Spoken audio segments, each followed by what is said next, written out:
মাকবুল হয়েছে খালি জুমার দিনে মসজিদে নামাজ পড়ার নাম নামাজ কায়েম নাই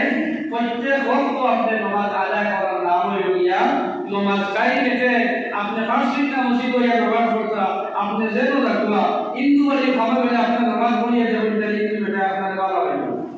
রোজাদার আপনার হিন্দু মানুষের ভালো হয় ইচ্ছা খুশি হইয়া কিন্তু আমরা বলি আল্লাহ হিন্দু বলে বেটাকে নামাজ পড়িয়া যাবে আরাম পাইব আপনি নামাজ পড়িয়া যাবেন যদি এ আরো আরাম পাইব আপনারা সম্বর্ধনা আরো বাড়ি পয়সা কিন্তু আমরা নিজে পড়ি না আমরা কিটা করি না নিজে পড়ি না কিটা লাগি যে আমরা শরীরকে প্রথমে ঠিক রাখতে পারি না